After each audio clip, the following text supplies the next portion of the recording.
Alleluia. Alleluia. I trust in the Lord. My soul trusts in His word. Alleluia. Alleluia. Alleluia. The Lord be with you. A reading from the Holy Gospel according to Matthew. As Jesus got into a boat, his disciples followed him. Suddenly, a violent storm came up on the sea, so that the boat was being swamped by waves, but he was asleep. They came and woke him, saying, "Lord, save us. We are perishing." He said to them, "Why are you terrified, O you of little faith?" Then he got up, rebuked the winds and the sea, and there was a great calm. The men were amazed and said, "What sort of man is this, who even the winds and the sea obey?" The Gospel of the Lord.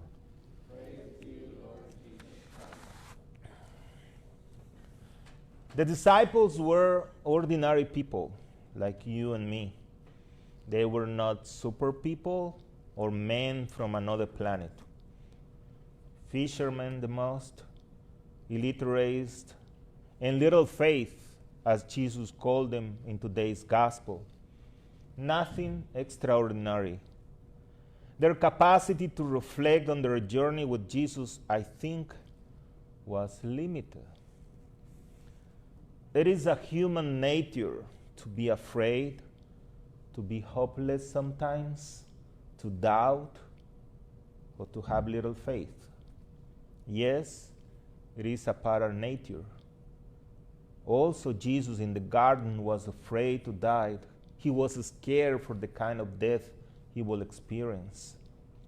So let's take this image of the gospel as a background of our journey. They were fishermen. They knew the consequences if the boat sinks. So let us be clear. The boat was not a 5-star boat, was not the best boat that you can imagine. So maybe in a different boat, probably they will feel different. They will feel secure. So the only help at that moment was Jesus. It is funny, right? The only help at that moment was Jesus. And I was wondering what will happen if they were in a better boat. Probably they will not be afraid. Also, what kind of a storm it was. So in a summary, the storm strikes. So Jesus was asleep. So see the picture. The nature was out of control for them. This is why they experienced fear. According to the psychology, fear, notice not the normal dictionary, psychology. Fear, and I quote, "Fear is a natural, powerful, and primitive human emotion. It's involved a universal biochemical response as well as a high individual emotions response." It's about a physical and emotional, right? Feelings. Fear alerts us to the presence of dangers, of the threat of harm, whether that danger is physical or psychological or emotional. Sometimes fear stems from real threats, but it can also be originated from imagined dangers. Fear can also be a symptom of some mental health conditions. So in a storm, whether of the sea Out of my own emotion, the urgent often pushes out of the important. Jesus wakes up not because of the waves, but because of the desperate cries of the disciples. He turns to them saying, "Why are you frightened and you have so little faith?" He then stood up and rebuked the winds and the sea because there was no danger. So what happened next? So the fear of the disciples, right? And the question that is funny, who is this man? So the disciples, remember, who were the disciples? The guys, the men that Jesus chose to do his ministry. And they were walking with Jesus for, I don't know how, probably 1 year. But they saw many times miracles from Jesus. Who is this man? What kind of question is this? So, and they continue saying, what kind of man is this that even the wind and the sea obey him? And in spite of the long time that they had lived with Jesus, they still do not know who Jesus is. So Jesus seems to be a stranger for them. So it is a good question to ask ourselves, who is Jesus? Who is this man for us?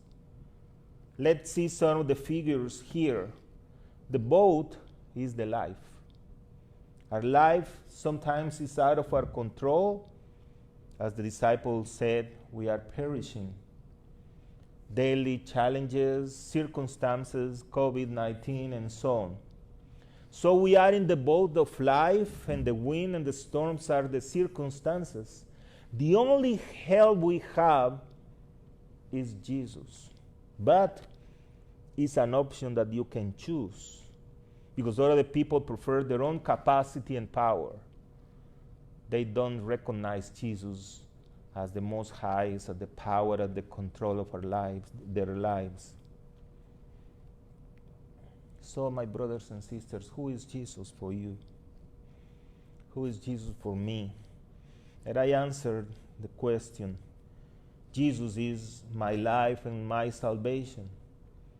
Jesus is our protector and healer.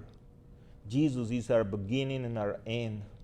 Jesus is the way, the truth, and the life. Jesus is who only can calm the storm of my life and anyone else. I think this is a valid question to ask the world and to ask ourselves now that we are dealing with the COVID-19 and we don't see any ends of this painful time. So is Jesus asleep? What happened with Jesus? He woke at the moment that he was really needed and calmed the waters.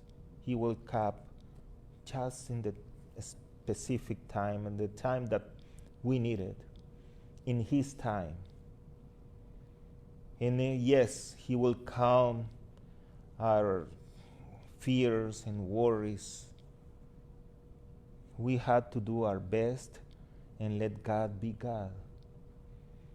Sometimes we can receive this hand from him because of our anxieties, our darkness and despair. How can we trust more in Jesus? So only having faith. That a faith is a daily challenge, is a daily journey. We can measure our faith in the times that we feel hopeless. Because when everything is good, we are the champion of faith. No one can win. No one is better than me, than my faith. But when everything is nice, but when we have problems, where is my faith?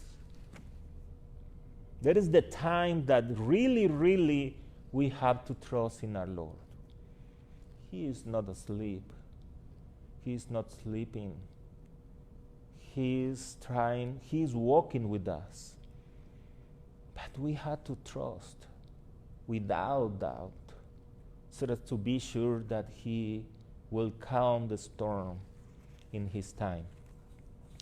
I have given you this beautiful poem, and probably you will remember that it's a footprints in the sand. Maybe we can say together.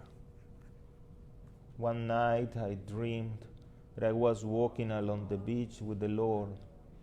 Many scenes from my life flashes across the sky. In each scene I noticed footprints in the sand. Sometimes there were two sets of footprints. Other times there was no one set of footprints. This bothered me because I noticed that during the low periods of my life, when I was suffering from anguish, sorrow, or defeat, I could see only one set of footprints. So I said to the Lord, "You promised me, Lord, that if I follow you, you will walk with me always." But I have noticed that during the most trying periods of my life, there has only been one set of footprints in the sand. Why, when I needed you most, have you not been there for me? The Lord replied, "The times when you have seen only one set of footprints in the sand is when I carried you." It's a beautiful poem.